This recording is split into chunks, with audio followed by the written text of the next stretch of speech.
Radio Claret América presenta Sediento de ti, la palabra, fuente de vida, con el sacerdote misionero claretiano Tony Díaz. Reflexiones diarias del Evangelio. Aquí iniciamos.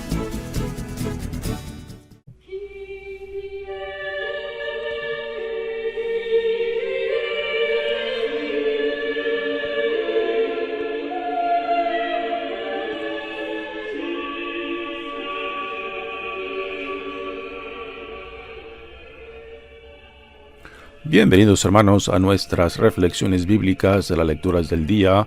Hoy es jueves de la primera semana de Adviento.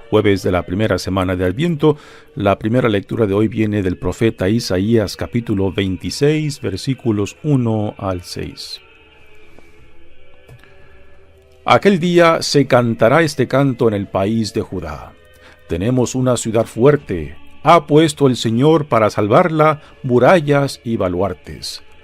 Abran las puertas para que entre el pueblo justo, el que se mantiene fiel, el de ánimo firme para conservar la paz, porque en ti confió.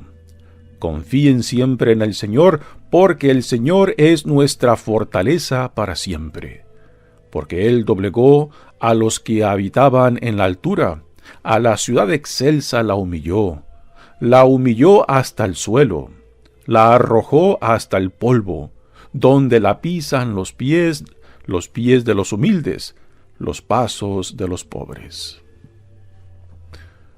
Palabra de Dios. El salmo responsorial es el Salmo 117 y el responsorio es: Bendito el que viene en nombre del Señor. Bendito el que viene en nombre del Señor. Te damos gracias, Señor, porque eres bueno, porque tu misericordia es eterna. Más vale refugiarse en el Señor que poner en los hombres la confianza. Más vale refugiarse en el Señor que buscar con los fuertes una alianza.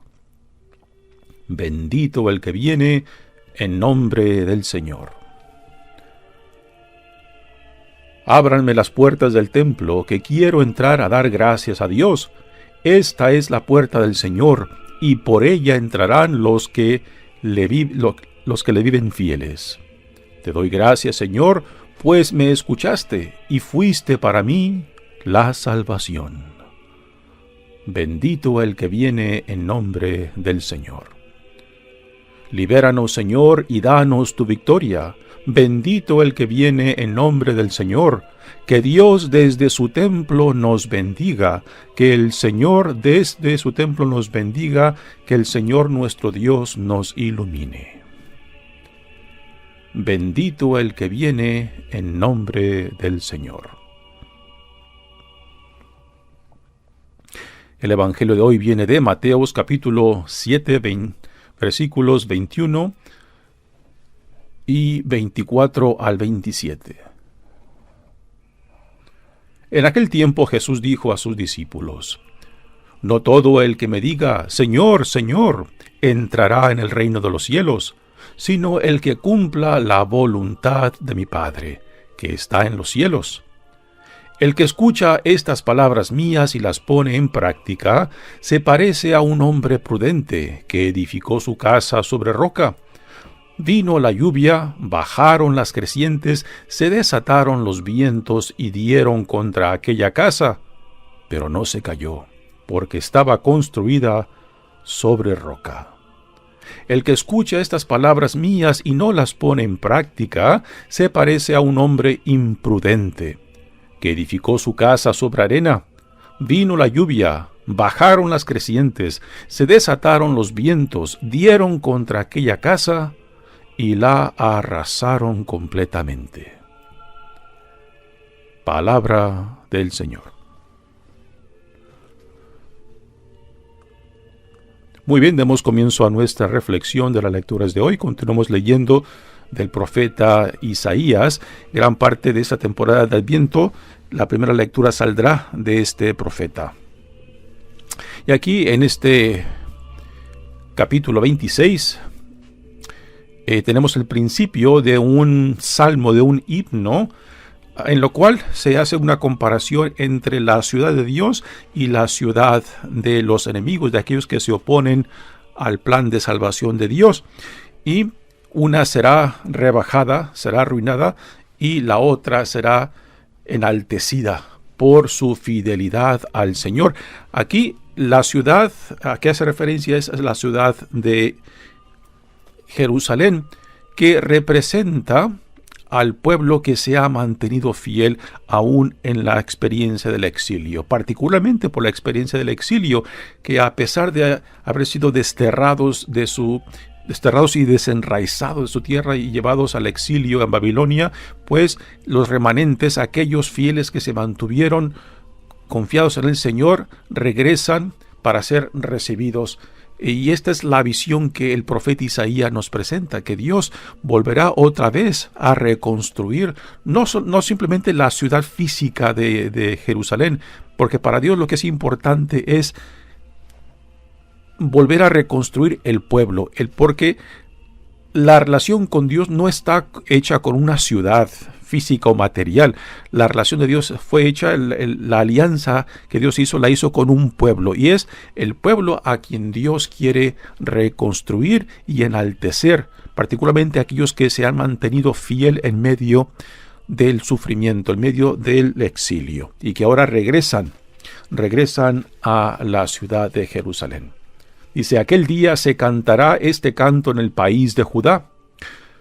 Tenemos una ciudad fuerte, ha puesto el Señor para salvarla murallas y baluartes. Abran las puertas para que entre el pueblo justo, el que se mantiene fiel. Aquí está hablando de los remanentes, de aquellos que en medio del exilio, en medio del sufrimiento, pues no se soltaron de la mano de Dios. Y este debe de ser un mensaje para nosotros, ¿no? Porque a veces le pedimos cuenta a Dios, particularmente en medio del sufrimiento, en medio de tribulaciones, y pensamos que el hecho de que creemos en Dios, de que le pedimos a Dios que nos socorra, y que si no vemos resultados, pues pensamos de que Dios no está con nosotros. Pero la presencia de Dios se manifiesta en diferentes formas. El acompañamiento de Dios no simplemente es en el triunfo, es en la salud, es en el bienestar, según como el mundo lo define. La presencia de Dios también se manifiesta en medio del sufrimiento, en medio de la oscuridad, en medio de la sequía aún de la vida, cuando uno parece que no tiene de dónde agarrarse, ¿no? ¿Y quién no ha vivido esas experiencias que parece que todo familiar se nos quita, que todo aquello en lo cual encontramos seguridad desaparece? Y en medio de esa experiencia es donde somos llamados a confiarnos, a mantenernos fiel, porque es esa la experiencia que fortalece nuestra fe y esperanza, que aún en medio del sufrimiento, si no podemos ni siquiera imaginar de que Dios puede estar presente en la oscuridad, en el sufrimiento, entonces, ¿dónde lo hemos encontrar? Solamente en la salud, solamente en el triunfo, solamente en el bienestar, en la salud, cuando todo está bien, todo el mundo ama a Dios, todo el mundo cree en Dios. Pues es precisamente en momentos de tribulación, momentos de dificultad, cuando todo en torno a ti te dice lo contrario, y es ahí cuando más se purifica la fe y nos dice: no te sueltes. Es esa la experiencia que Jesús mismo en medio de su pasión y de su muerte nos enseña. Cuando todo en torno a Él parece que le dice todo lo contrario. Pero Él se mantiene fiel en el Dios que ha prometido estar junto con Él, en el Dios que ha prometido estar con su pueblo, en el Dios que ha prometido estar contigo. Abran las puertas, dice el profeta Isaías, para que entre el pueblo justo, el que se mantiene fiel, el de ánimo firme para conservar la paz. Y la paz aquí no simplemente es la ausencia de problemas, es la presencia de Dios que en medio del conflicto, en medio de tribulaciones y dificultades se hace presente y nos dice: no estás solo, estoy contigo. Este es el sentido de la paz también del cual Jesús nos habla en los evangelios. El de ánimo firme para conservar la paz, porque en ti confío. Esta es la paz que nace de esta confianza en Dios. Es la paz que nace de la esperanza, no de que todo va a salir bien, sino que pase lo que pase, estarás bien, porque estoy contigo. Este es el sentido de la esperanza que vemos tanto en el Antiguo Testamento como en el Nuevo Testamento. La confianza y la paz que nace de saber que Dios camina con nosotros, pase lo que pase. Confíen siempre en el Señor, dice el profeta, porque el Señor es nuestra fortaleza para siempre, porque Él doblegó a los que habitaban en la altura. Estas palabras deben de hacer eco en nosotros porque las escuchamos también en un cántico que lleva el título del Magnificat, que lo encontramos en labios de María en el Evangelio de Lucas. Escuchen las palabras para ver si hacen eco de lo que María nos dice. Dice, porque Él doblegó a los que habitaban en la altura, a la ciudad excelsa la humilló hasta el suelo, la arrojó hasta el polvo, donde la pisan los pies de los humildes, los pasos de los hombres. Y ahora déjenles leo el parte del Magnificat, donde el evangelista Lucas pone estas palabras en María. Dice, ha desplegado la fuerza de su brazo, deshizo a los soberbios y sus planes, derribó a los poderosos de sus tronos y exaltó a los humildes. Colmó de bienes a los hambrientos y despidió a los ricos con las manos vacías. Socorrió a Israel su siervo, se acordó de su misericordia, como lo había prometido a nuestros padres. Pues estas son las palabras del profeta Isaías, que también María hace eco en este cántico del Magnificat. Y la idea que se nos presenta aquí es una idea de la justicia que a veces deseamos mucho, pero que también tiene problemas. Y a lo que me refiero es lo siguiente: el sentido de la justicia del simplemente voltear la moneda, que los que estaban arriba antes ahora estén abajo y los que estaban abajo antes ahora estén arriba. Es algo similar a esto, lo mencioné el martes pasado, ¿no? Que muchas veces cuando pasamos por situaciones difíciles y buscamos de que Dios haga justicia, y a veces el sentido de justicia que tenemos o que deseamos es de que Dios simplemente voltee la moneda para que los que ahora sufren, ahora estén triunfando, estén pisoteando a los de abajo. Pero la pregunta que nos tenemos que hacer es la siguiente: ¿es esto lo que Jesús nos modela? ¿Es esto el sentido de la justicia que Jesús nos modela? Para mí la respuesta es no, porque el sentido de la justicia que Jesús nos modela no simplemente es de voltear la moneda, sino el buscar la reconciliación aún entre aquellos que parecen o son enemigos. Por ejemplo, en los evangelios tenemos a Jesús cómo responde en su relación a los samaritanos que eran considerados o despreciados por la comunidad judía. Aunque los samaritanos son, digamos, primos culturales y religiosos de los judíos, pero los judíos los veían con desprecio a ellos. Y sin embargo, cuando Jesús utiliza al samaritano como ejemplo de cómo responder a la gracia de Dios, es impresionante, ¿no? La forma en que la comunidad judía veía a los samaritanos no es la forma en que Jesús trata al samaritano. Igualmente, por ejemplo, con el centurión, que representa al imperio romano. Cuando viene un centurión y le pide a Jesús que sane a su siervo, Jesús no se niega. Otro instante, otro ejemplo en el cual Jesús no busca simplemente desquitarse con aquel que representa al imperio romano, sino que busca también atraerlo, busca reconciliarlo con Dios, porque tanto judío como no judío, todos estamos necesitados de la gracia de Dios. Igualmente, por ejemplo, otro ejemplo que se nos da es la relación de Jesús con los publicanos. Uno de los discípulos y apóstoles de Jesús fue un publicano, Mateo.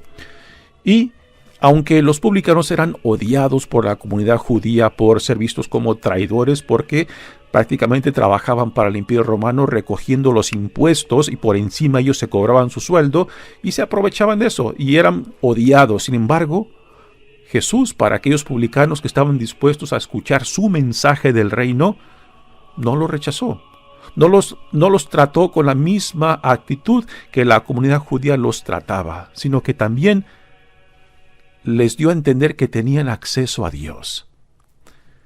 Con esto Jesús nos modela el sentido de la justicia, no simplemente de voltear la moneda, sino de buscar la reconciliación para que aun aquellos que parecen o son enemigos se reconcilien, porque la paz a largo plazo solamente puede coexistir cuando se vive la reconciliación, no simplemente volteando la moneda para que los que estaban abajo antes ahora estén arriba, pisoteando a los que antes estaban arriba. Y esto a largo plazo simplemente no puede ser. Aunque el trabajo de la reconciliación, de la hermandad, de la solidaridad es algo que cuesta más y nos exige más, yo creo que es la única solución para la visión del reino que Jesucristo nos modela. Y también para la verdadera paz que dura. Porque si simplemente volteamos la moneda buscando la justicia, se llegará un tiempo en que esa moneda se volverá a voltear. Y los que estaban abajo antes y ahora están arriba, pues volverán otra vez a estar abajo, cuando los que ahora están abajo se venguen y busquen otra vez regresar arriba, ¿no?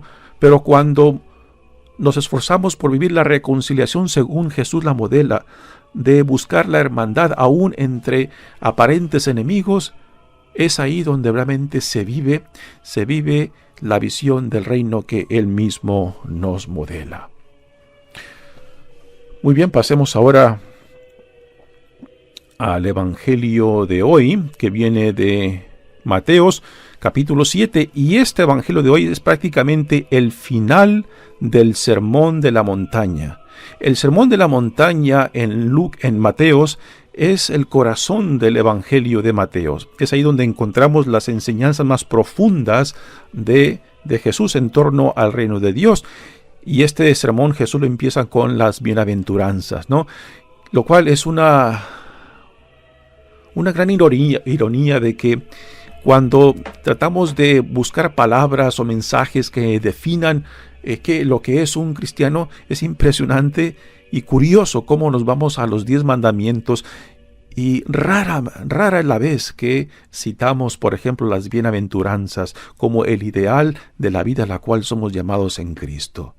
Es curioso cómo mejor nos refugiamos en los 10 mandamientos y simplemente no damos importancia a lo que Jesús nos enseña, a lo que Jesús nos modela en su misma vida según este sermón de la montaña. Por eso este evangelio de hoy, que cierra prácticamente este sermón de la montaña, da esta advertencia de que no basta simplemente hablar de Jesús, no basta simplemente andar con el nombre de Jesús o el nombre de Dios en los labios para pretender que somos sus discípulos, si no ponemos en práctica a lo que Él nos llama.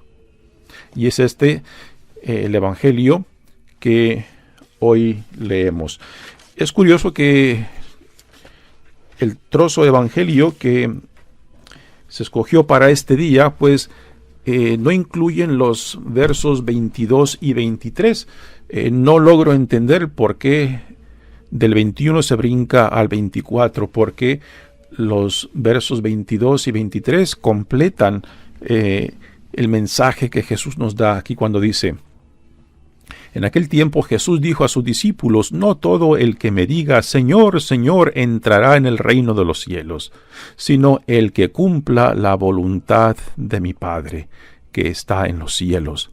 No basta simplemente andar con el nombre de Cristo en los labios, mencionando el nombre de Dios constantemente para dar la imagen de que somos sus discípulos, si no estamos dispuestos a vivir el mensaje del reino.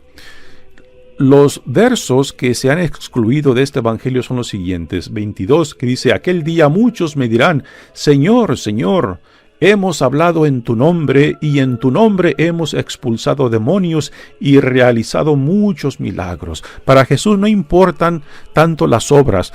Por más milagros que tú puedas hacer, si tú no encarnas, si tú no vives el mensaje, pues ¿de qué te basta ganarte el mundo si a última te pierdes porque no te identificas plenamente con la visión del reino? Y tristemente, muchos de nosotros a veces reducimos la fe cristiana a esto, a las obras, a las buenas obras. Por más buenas que seas, si tu vida no manifiesta la dignidad que Dios te da en Jesucristo de ser hijo amado, hija amada de Dios, si tu vida no manifiesta esta nueva realidad de ser un ciudadano del reino, pues por más buenas obras que hagas, pues a últimas no te identificará con el reino. Y las palabras que Jesús dice, este versículo 23, que no fue incluido en esta lectura del Evangelio, dice lo siguiente: entonces yo les diré claramente, nunca les conocí, aléjense de mí ustedes que hacen el mal. Así que no basta simplemente hacer obras, por más buenas que sean. No basta simplemente hablar constantemente de Jesús si no estamos dispuestos a identificarnos con su mensaje y vivirlo para verdaderamente ser un testigo de lo que Dios está haciendo entre nosotros. Y ahora, después de estas palabras, Jesús da unas imágenes de lo que es una persona que escucha, que entiende, que asimila y pone en práctica las enseñanzas que Jesús nos da. Dice, el que escucha estas palabras mías y las pone en práctica, se parece a un hombre prudente que edificó su casa sobre roca. Aquí la roca es Cristo. Vino la lluvia, bajaron las crecientes, se desataron los vientos y dieron contra aquella casa. La casa representa la vida de la persona. La casa representa la dignidad, identidad que se nos da como hijos e hijas de Dios. Y cuando se construye sobre la visión del reino, sobre las enseñanzas del reino, sobre Cristo mismo, entonces esa casa estará bien cimentada en aquel que nos salva, en aquel que nos justifica ante Dios. Y esto no quiere decir de que uno no va a tener dificultades. Aquí en esta imagen que Jesús nos provee de una casa construida sobre roca, no dice que no sufrirán, puesto que la imagen que nos da habla explícitamente de sufrimientos, de dificultades, de tribulaciones. Dice, vino la lluvia, bajaron las crecientes, se desataron los vientos. Estas son las experiencias de que ningún ser humano se salva. Pero cuando uno está bien cimentado en Cristo, bien identificado con el reino, bien identificado que ha asimilado las enseñanzas de Cristo, pues entonces tiene una fundación en Cristo, y que por más que fuertes y difíciles que sean las experiencias de la vida, por más difíciles que sean las tribulaciones, pues uno no será tumbado, no será arrasado, sino que la fe en Él, la fortaleza en Él, la esperanza en Él nos mantendrá firme. Dice, pero no se cayó porque estaba construida sobre roca. Nuevamente la roca es Cristo. Y ahora Jesús da una imagen opuesta de aquella persona que quizás escuchó a Jesús, que quizás escuchó las enseñanzas, que quizás las puso en prácticas, pero no se identificó con ellas, ¿no? O sea, podemos poner en práctica enseñanzas, pero con las cuales uno no está identificado. A esto hace referencia a lo que Jesús dice, ¿de qué le sirve al hombre ganarse al mundo si a últimas se pierde a sí mismo? Yo como sacerdote entiendo estas palabras, ¿no? Desde que yo como sacerdote pues soy llamado para compartir la palabra de Dios, para predicar sobre la palabra de Dios, pero por más, digamos, bien que la haga o por mejor predicador que sea, si a últimas yo en mi vida personal e íntima no me identifico con este mensaje, con esta visión del reino, pues de nada me ha de servir de que la gente se admire de que, oh, qué bien predica este cura, o qué bien lo hace. Si a últimas no me identifico con la visión del reino y lo hago mío, pues entonces de nada me va a servir. Y las palabras que Jesús dice, pues deben de sacudirnos a todos, ¿no? Cuando dice, entonces yo les diré claramente, nunca les conocí. Que andar constantemente con la palabra de Cristo en los labios, con la palabra de Jesús en los labios, y hablando de Dios constantemente, pero que solamente sea de los labios para afuera. Y escuchar esas palabras que Él dice, verdaderamente no sé quién eres, no te conozco. Ser conocido por Dios, pues entonces es estar plenamente identificado con Él. Así que la imagen de aquel que solamente vive el mensaje de los labios para afuera es aquel que escucha las palabras mías, dice Jesús, y no las pone en práctica. Se parece a un hombre imprudente que edificó su casa sobre arena, vino la lluvia, bajaron las crecientes, se desataron los vientos nuevamente. Todas estas imágenes de lluvia, crecientes, vientos, hace referencia a las experiencias de la vida, a los sufrimientos, a las tribulaciones de las cuales nadie se salva. Pero cuando no tienes una base, cuando estás bien fundamentado en aquel que te salva, en aquel que te da nueva vida, pues entonces las tribulaciones fácilmente te tumban, arrasan con tu vida y terminamos en la desesperación porque ya no tenemos nada de donde agarrarnos. Y dice Jesús, dieron contra aquella casa y la arrasaron completamente. Así que Jesús aquí, al final de este sermón de la montaña, y se está dirigiendo a sus discípulos, no solamente a la multitud que está en torno a él, sino a los discípulos. Les quiere decir de que escuchar su mensaje, escuchar su palabra, escucharlo a él no simplemente es el acto de oír, sino de entender, escuchar, entender, asimilar, para después ponerlo en práctica. Ya esto varias veces lo he comentado, pero vale la pena repetirlo, ¿no? Que en la mentalidad hebrea, en la mentalidad de Jesús, el acto de escuchar encierra todo un proceso de entendimiento, asimilación y poner en práctica, vivir el mensaje, ¿no? Y esto también lo vemos, por ejemplo, en María. Hay una escena muy bella cuando una mujer, respondiendo a la predicación de Jesús, esta mujer dice, bendito el pecho que te amamantó, ¿no? Dice esta mujer esas palabras como honrando a la madre de Jesús, ¿no? Y Jesús escucha esas palabras de esa señora que quiere alabar a su madre, a la madre de Jesús. Y Jesús le dice, no, bendito el que escucha mis palabras y las pone en práctica. Y esto es precisamente lo que también vemos en María. María no se pudo confiar simplemente en el hecho de que ella era la madre de Jesús, ¿no? Ella tenía que hacerse también discípula de Jesús. Ella tenía que también poner en práctica el mensaje del reino. Porque el reino no está construido en la sangre, en la cultura, en la raza, está construido en la fe.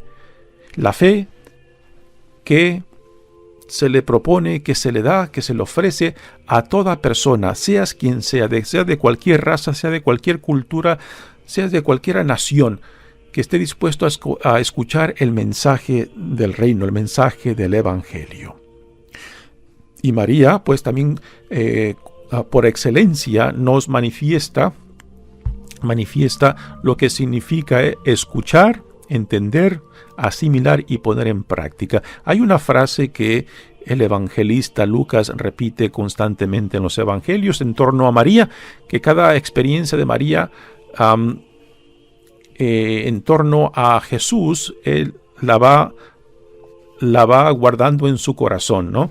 Esto el evangelista Lucas lo dice, por ejemplo, cuando José y María van a presentar al niño recién nacido en Jerusalén y se topan con los profetas Simeón y Ana.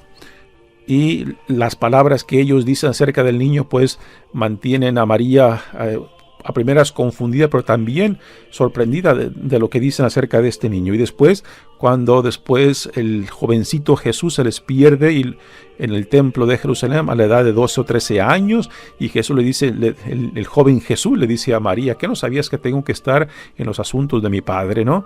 Y María, también como confusa, pero también admirada por esas palabras del jovencito Jesús, repite esa frase que guardaba esas palabras en su corazón, ¿no? O sea, de que María va asimilando las experiencias que la tienen que llevar a un constante repetir ese sí que le dio años atrás a Dios por medio del ángel que la llamó para que fuera la madre de nuestro Salvador.